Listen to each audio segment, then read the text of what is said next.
Quelle offre médicale pour la CEDEAO au XXIe siècle? L'Organisation ouest-africaine de la santé a lancé le débat au Nigeria en décembre dernier. C'était à l'occasion du 11e congrès scientifique de la médecine traditionnelle, une session dont les conclusions ont été restituées hier à Ouagadougou. Le grand format de cette édition est consacré à une jeune fille hors du commun, handicapée motrice, orpheline de père. Mariam refuse la fatalité, élève en classe de 5e. Elle brille par son travail et force l'admiration de ses enseignants et de ses camarades. Les personnalités culturelles ayant fait la différence en 2019 sont connues au nombre de 12. Elles sont issues de divers secteurs de la culture. Elles ont été couronnées hier soir par les organisateurs des 12 PCA. Voilà pour le sommaire, mesdames, messieurs, bonsoir et merci de nous choisir. Santé pour commencer, ce dilemme pour la CEDEAO, médecine moderne ou médecine traditionnelle, que choisir? L'Organisation ouest-africaine de la santé a planché sur la question en décembre dernier au Nigeria. Que retenir des discussions qui ont eu lieu dans ce sens? Les participants burkinabés au 11e congrès scientifique des praticiens de la médecine traditionnelle ont fait le point hier à Ouagadougou. Majid Bakouan. La délégation de la Fédération nationale des praticiens de la santé du Burkina, qui a pris part au 11e congrès de la médecine traditionnelle tenu à Lagos au Nigeria, fait le point des travaux aux membres de l'association. Aujourd'hui, nous constatons que, selon l'OMS, 80% de la population font recours à la médecine traditionnelle. Cela invite aux praticiens de s'investir dans la recherche, de consolider la collaboration avec les ministères de la Santé et surtout les recherches scientifiques afin de pouvoir mettre en place des produits de qualité efficaces aux bons soins de la population. Les travaux de ce 11e congrès ont porté sur des approches de collaboration entre les pays de la CEDEAO en vue d'améliorer l'accès aux soins universels dans la sous-région. Un congrès qui a été une belle expérience pour les praticiens burkinabés. Nous, en tout cas, c'était vraiment très, très riche en débat parce que nous avons vu des scientifiques qui ont fait des communications sur des maladies telles que la prostate, étudiée en laboratoire jusqu'à faire des expérimentations de souris et avoir des résultats concluants. Cet atelier de restitution a été l'occasion pour la FENATRAP de reconnaître le mérite d'une vingtaine de praticiens qui a œuvré pour le rayonnement de la médecine traditionnelle au Burkina Faso. La médecine, ce domaine qui passionne Mariam Sampebgo, jeune élève handicapée motrice, mais ma foi, très courageuse et combative. Son portrait avec Archimède Boy. Il est 6 h du matin. Dans cette cour-ci au quartier Tanguin à Ouagadougou, Mariam, comme les enfants de son âge, se prépare pour l'école. Sauf qu'elle a besoin de sa chaise roulante pour s'y rendre. Mariam vit son handicap depuis l'enfance. Mais cela n'entame en rien sa détermination à se battre dans la société. Sur le chemin de l'école, cette jeune fille doit braver aussi la circulation. Une fois au lycée, elle descend de sa chaise et fait son entrée en classe, non sans difficulté. Ce jeudi matin, au programme en classe de 5e, c'est le cours d'histoire et de géographie. Chacun va me citer une zone de faible densité. Densité de la population, Maria. La densité est le nombre d'habitants. C'est le nombre d'habitants au kilomètre carré. Je vois que c'est une là, son handicap ne l'empêche pas de travailler. Voilà, elle travaille correctement. Je te dis qu'elle est parmi les meilleures de la classe. Et je me demande, en tout cas, elle fournit beaucoup d'efforts. Moi, une fois que je rentre en classe, je veux pas que les élèves rentrent. Et une première fois, elle est venue en retard. Bon, je l'ai laissée rentrer. Une seconde fois, je lui ai dit que si ça continuait, j'allais la laisser dehors. Mais bon, j'ai dit comme ça. Mais je vois que c'est elle est plus à l'heure même que beaucoup. Voilà, son travail aussi me satisfait. Après le cours d'histoire et de géographie, c'est le français. Qui c'est pour analyser et c'est CES. On a utilisé CC Parce qu'on peut le remplacer par CT. Ok, très bien. Donc Mariam nous dit qu'on peut utiliser ce C''EST, tout simplement parce qu'on peut le remplacer par CT. Elle nous interpelle tous, bien sûr, à ne pas paresser, bien sûr, et à ne pas s'accrocher à nos lits doués, parce qu'on sent qu'elle est motivée. Mariam fournit 2 fois plus d'efforts que les autres, selon ses enseignants. Ces efforts lui confèrent pour ce premier trimestre 15 sur 20 comme moyenne. L'année dernière, en classe de 6e, elle a reçu un prix parce que classée parmi les 5 meilleurs élèves. Par les échos, n'est-ce pas, qui me parviennent, c'est une élève qui est d'abord ponctuelle, malgré, n'est-ce pas, son handicap. Et en classe, quand vous rentrez, n'est-ce pas, vous la voyez, il n'y a pas de problème, elle est toujours joviale. Dans le cadre de ses études, Mariam a aussi développé des relations amicales avec quelques copines de classe. On joue ensemble, on cause ensemble, on rentre ensemble. Souvent, elle vient chez moi, on cause, on fait des exercices. Souvent, c'est moi qui vais chez elle. Les cours terminés, Mariam rentre à la maison avec ses amis. Il est 17h. La mère de Mariam est déjà rentrée. Depuis le décès de son mari, cette brave femme, grâce à son activité de maraîchage, s'occupe de ses 6 enfants, sans oublier les neveux et les nièces. Pour le cas de sa fille Mariam, elle s'en remet à Dieu. Le cas de Mariam est très complexe et seul Dieu peut l'expliquer. Quand elle avait 1 an, elle marchait. Quand elle a eu entre 2 et 3 ans, elle est devenue lourde et avait besoin d'une béquille. Après, des spécialistes sont venus et nous l'avons soignée dans un hôpital à Dassazou pendant longtemps, sans avoir de résultats satisfaisants. Malgré son handicap, Mariam reste optimiste et nourrie de grandes ambitions. J'aimerais être docteur en médecine parce que je veux soigner les gens. J'aimerais aider ces gens qui souffrent. Il y a certaines choses qu'elle fait, par exemple au niveau des travaux, elle arrive vraiment à s'en sortir. Laver, habiller, préparer, nettoyer la maison. En tout cas, elle arrive à tout faire. Malgré son état, elle est optimiste. Demain, Mariam va reprendre le même exercice avec en tête son rêve, celui de devenir médecin et sur ses lèvres, le sourire.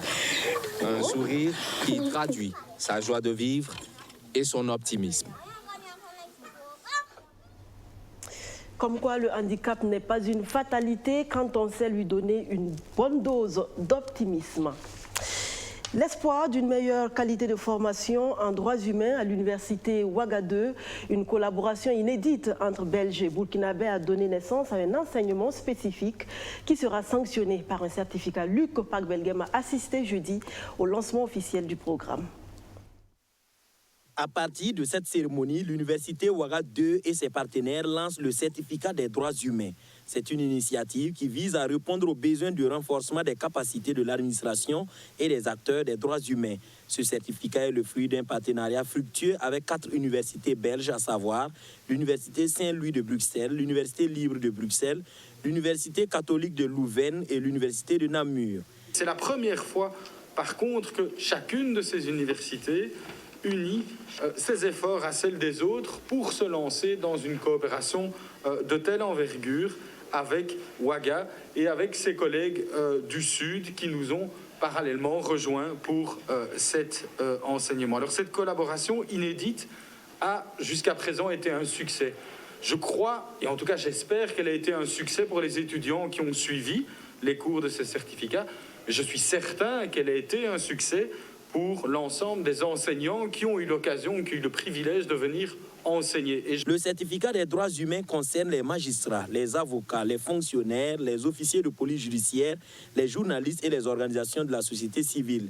Le programme de formation est organisé en cours du soir pendant 3 mois, soit un volume horaire total de 120 heures. Cours débuteront par un bref exposé théorique sur les concepts et les principes de la matière par l'enseignant. Ensuite, ils consisteront en une discussion et des échanges autour des exercices ou des cas concrets sur des problématiques des droits humains d'actualité au Burkina Faso. Dans la phase pratique, les auditeurs sont activement appelés à participer à leur propre apprentissage. Les enseignements de ce certificat des droits humains seront assurés par un binôme d'enseignants formés pour chaque module par un professeur burkinabé et un des professeurs des universités partenaires. Le public cible étant divers et professionnel, l'enseignement alliera une approche théorique et pratique. Des lauriers pour l'Institut supérieur de technologie, l'IST vient de décrocher le Grand Prix des écoles africaines catégorie argent, un prix décerné par l'ONG Afrique et Mérite. Justin Amonto pour les détails.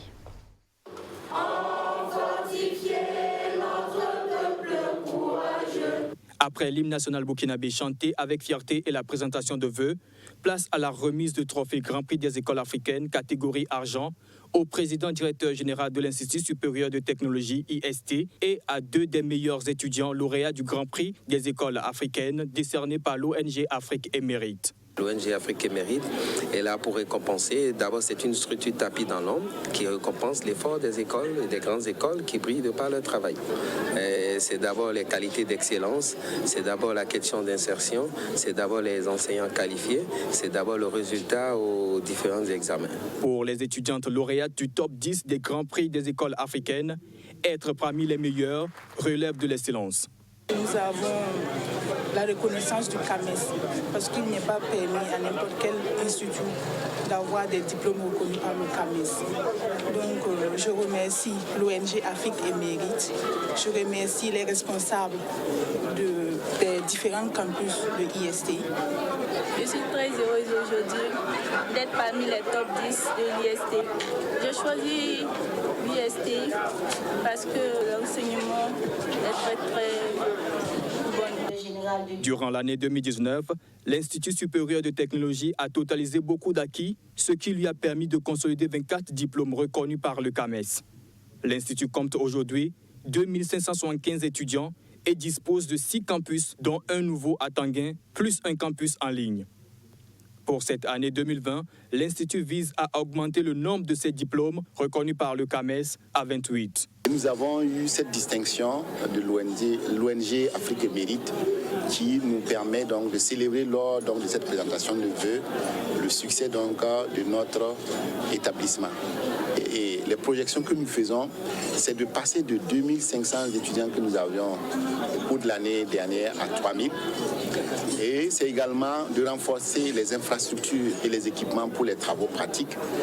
Mais c'est également de démarrer la réalisation d'un certain nombre de locaux pour, en tout cas, augmenter la capacité d'accueil de notre institut. Le défi pour l'Institut supérieur de technologie est d'occuper la meilleure place dans le classement des instituts supérieurs au Burkina Faso. Protection de l'environnement et promotion de la paix au Burkina Faso, le RILA 2020 se tient depuis hier à Ouagadougou. C'est une activité écologique et de recherche du bien-être social du Rotary Club qui fait la part belle à la jeunesse. Romo Kweta. Au Burkina Faso, c'est le visage qui symbolise le mieux la lutte contre le réchauffement climatique et la protection de l'environnement. Yacouba Sawadogo, le prix Nobel alternatif 2018 pour son combat contre la désertification. C'est donc tout logiquement qu'il est choisi comme parrain et invité spécial du RILA 2020, un événement du Rotary Club District 9101 qui pose cette année la problématique de la protection de l'environnement et la promotion de la paix au Burkina Faso. Monsieur Sawadogo Yacouba constitue pour nous une référence et nous pensons que l'expérience, l'expertise qu'il a partagée aux jeunes peut beaucoup apporter à nos communautés, aux populations. Yacouba Sawadogo va partager son expérience avec les jeunes rotaractiens. Une manière pour le Rotary Club de placer sa jeunesse au cœur des actions écologiques et de paix. Nous avons constaté que de plus en plus, il s'agit de 2 questions majeures auxquelles le monde entier est confronté. Et nous pensons qu'en formant les jeunes qui sont actuellement les plus nombreux sur le globe et qui sont assurément les décideurs de demain, c'est le meilleur moyen de pouvoir lutter pour la protection de l'environnement et faire la promotion de la paix. Promotion de la paix et protection de l'environnement, 2 combats nobles salués par le ministère en charge de l'environnement et du changement climatique. L'environnement, avec les changements climatiques aujourd'hui, c'est une triste réalité. Le Burkina ne peut pas échapper à cette triste réalité. Qu'est-ce qu'il faut faire? Il faut véritablement de la résilience. La résilience, ça passe par qui? Par les structures de ce genre. Rotary a vu juste. L'événement qui dure 3 jours va réunir dans la capitale burkinabé des jeunes du Rotary Club venus d'une dizaine de pays africains. Le RILA se veut un cadre d'échange, de partage d'expériences et de formation d'une jeunesse engagée afin de faire d'eux des leaders dans leurs domaines respectifs. Si ça ne marche pas, j'assumerai. Un salon panafricain de l'immobilier, il se tient du 20 au 22 février 2020 à Ouagadougou. Une deuxième édition que les organisateurs placent sous le signe de la facilitation de l'accès au logement. Archimède Boy. Réunir les acteurs de l'immobilier pour une facilitation de l'accès au logement, c'est sous ce thème que se tiendra à Ouagadougou la deuxième édition du Salon panafricain de l'immobilier. L'initiative de ce salon répond à un premier temps un besoin de faire connaître et valoriser l'activité immobilière en Afrique et plus précisément au Burkina Faso.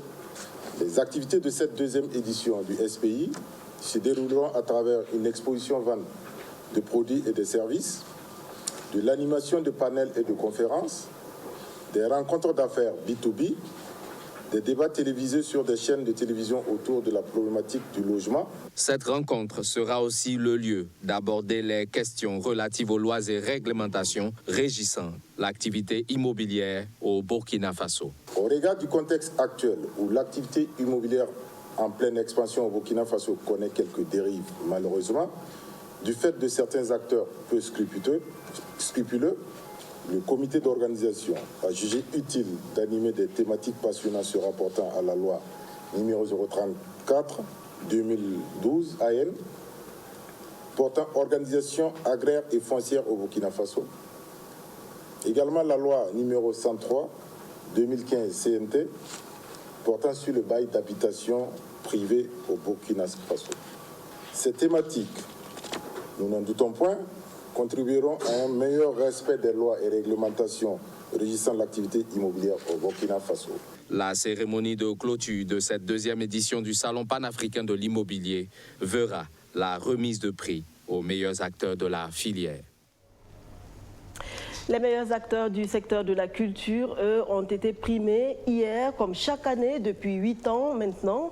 12 personnalités culturelles, les meilleures dans leurs domaines respectifs en 2019, ont été récompensées. Abdoulaziz Sari.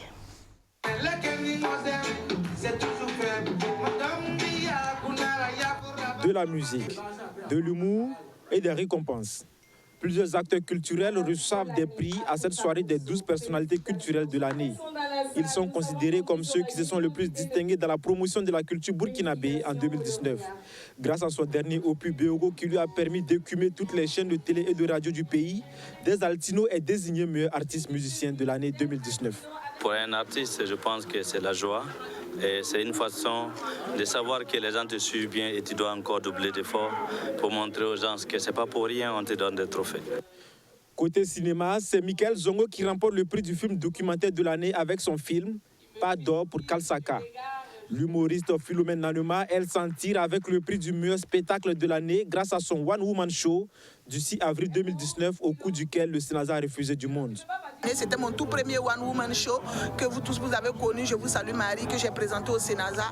Donc c'est ce spectacle-là qui a été récompensé ce soir. Et moi, c'est un réel plaisir pour moi d'avoir attrapé, d'avoir eu ce trophée 12 PCA. Et donc voilà, c'est une satisfaction. La culture doit rester le lien qui lie toutes nos sociétés. C'est par la force de la culture que le vivre ensemble, la cohésion sociale tant recherchée, et doit nous aider à avancer. La particularité de cette 8e édition des 12 PCA est la collecte de fonds pour soutenir le gouvernement dans la prise en charge des orphelins laissés par les 31 femmes tuées le 24 décembre dernier lors de l'attaque terroriste d'Arbinda. et c'est la somme de 250 000 francs CFA qui a été collectée. Nous souhaiterons qu'à l'issue justement de cette cérémonie, et le ministère et le Fonds de développement culturel et touristique et le ministère de la culture et des arts puissent transporter justement cette cagnotte vers ce département qui est le ministère de la Femme et de la Solidarité nationale, afin que justement cet argent puisse vraiment revenir à qui de droit. Le prix du meilleur journal culturel en ligne de l'année revient à Afrielba. Pour la qualité de son featuring avec MC1, Hugo Boss repart avec le prix de la meilleure collaboration musicale extérieure de 2019. Je suis vraiment content, je suis vraiment très heureux parce que on voit que la nouvelle génération musicale burkinabé est en train de prendre de la vol au niveau du Burkina Faso et également dans la sous-région.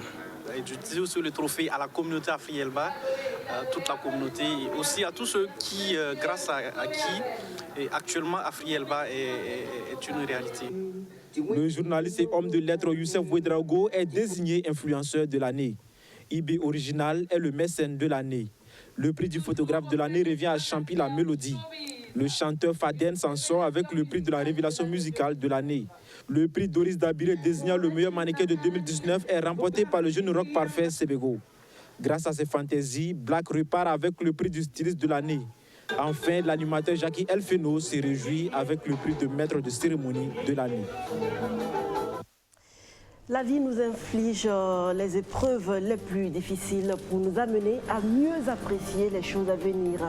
À chaque fois que votre cœur est brisé, que vous êtes confronté à un échec, exprimez de la gratitude car après la pluie vient toujours le beau temps. Merci de votre constante fidélité à BF1. Bon week-end et à bientôt.